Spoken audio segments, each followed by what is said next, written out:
Olá, aluno, olá, aluna. Vamos então falar sobre a situação de aprendizagem trombadas. Essa situação de aprendizagem prevista para o período do dia 16 a 20 de março. De uma forma geral, aí os objetivos, habilidade, conteúdo, para que você possa fazer o monitoramento do guia de aprendizagem.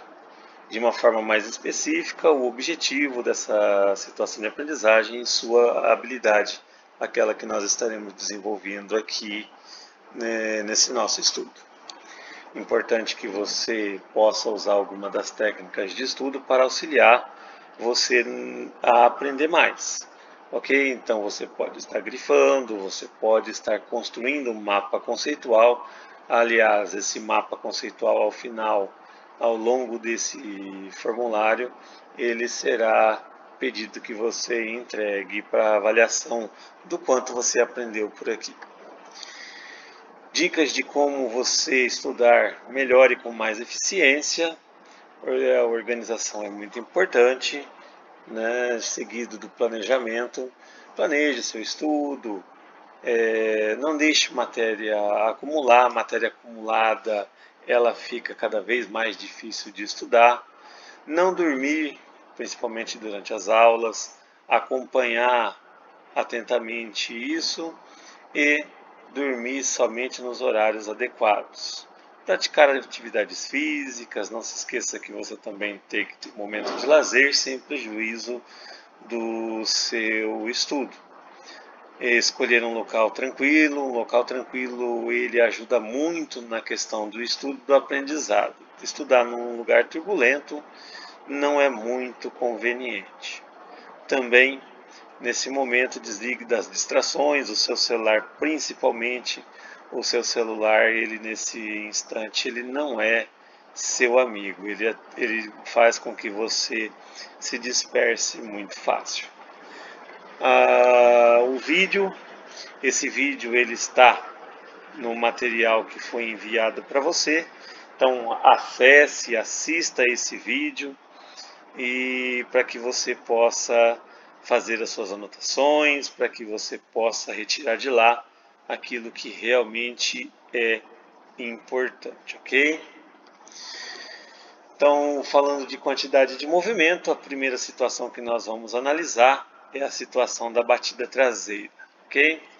A batida traseira, ela tem duas situações, uma situação antes dessa batida e uma situação após essa batida.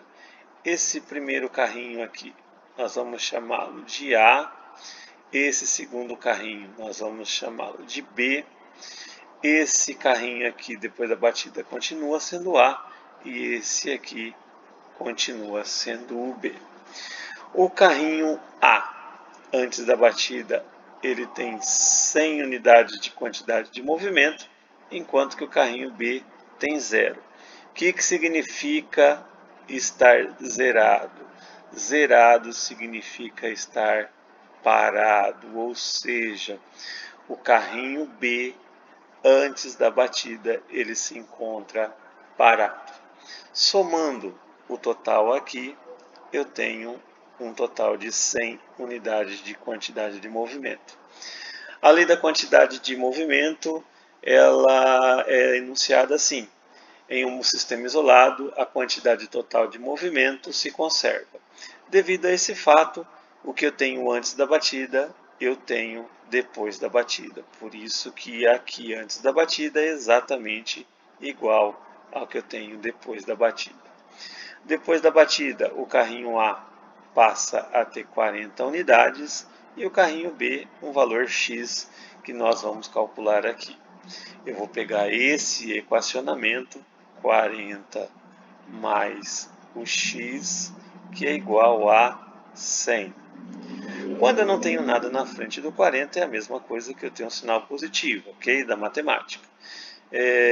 Esse 40 está somando com o X, então eu vou isolar o X, mantenho o 100 que já estava aqui. Esse 40 vem com a operação inversa, que é a subtração, né? Menos 40. Então, o X será 60 unidades. Ok?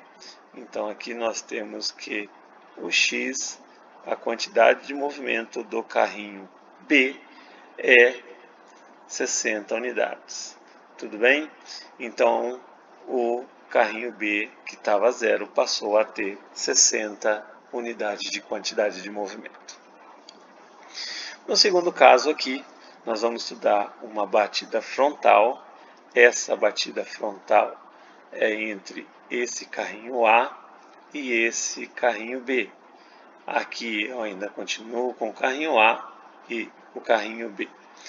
No caso de velocidades iguais, esses carros, a tendência deles é anular a quantidade de movimento um do outro, ou os dois voltam com a mesma quantidade de movimento. Nesse caso, eu tenho, antes da batida, o carrinho A com uma quantidade de movimento igual a 100, o carrinho B menos 30. Por que menos 30? Vamos imaginar um eixo XY, ok?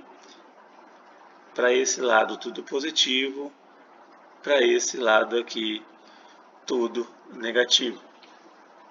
Não existe uma convenção propriamente dita, a convenção é feita de acordo com a nossa necessidade, então nós vamos adotar essa aqui.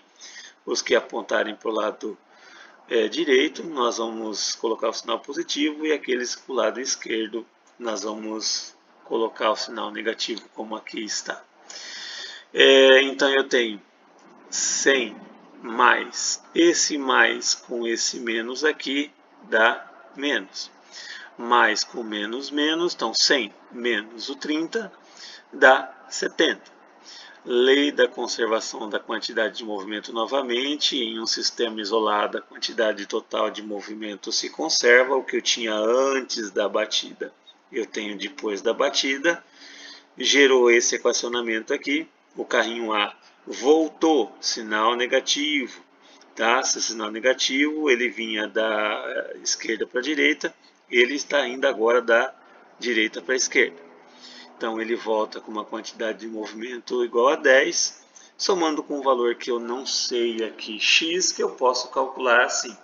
Vou pegar esse equacionamento, menos 10, mais o x, que é igual a 70. Então o x eu vou isolar, essa subtração de 10 vai passar para cá a soma de 10, somando mais 10. Então o x aqui é de 80 unidades. Tá ok? Então aqui, esse carrinho que inicialmente vinha para a esquerda passa o sentido inverso, né? Direita, por causa do sinal aqui também, que é positivo. Então, se eu tirar menos 10 e eu somar com 80, eu tenho os 70 aqui especificado. Por que do sinal negativo? Né? Como eu falei lá anteriormente, é importante que vocês leiam esse texto, que vocês façam os grifos aqui, tirem aquilo que já foi falado anteriormente. Não há nenhuma convenção propriamente dita aqui, a convenção é feita de acordo com a nossa necessidade. A nossa necessidade eu coloquei de acordo com o eixo XY do plano cartesiano, ok? Deixei alguns exercícios para você fazer, um roteiro de como resolver esses exercícios, né? Ler o problema na primeira etapa, importante, o exercício é esse aqui. Fazer um esquema, aquele esquema dos carrinhos, aqui usei bloquinhos, também não tem problema nenhum, tudo bem, para aqueles que não têm muita facilidade de desenhar. Aí você vai indicar, é importante que você faça essas leituras aqui com bastante atenção. Montar suas equações e, por final, resolver esse equacionamento, tá? Como eu fiz lá e mostrei nas tabelas anteriores. Interpretar os valores, que é a etapa mais importante, e montar a resposta. A resposta ela é indicada aqui. Então você precisa indicar a sua resposta também. Tudo bem? Então aqui nós temos a resposta que é dada dessa forma aqui, ok? Então ficam os exercícios para serem resolvidos ao longo aqui logo abaixo nesse formulário. Leia-os atentamente, resolva de acordo com esse roteiro, volte no roteiro sempre que necessário. Então vocês têm esses exercícios aqui para serem resolvidos. Então a nossa aula termina por aqui. Eu agradeço a atenção de todos.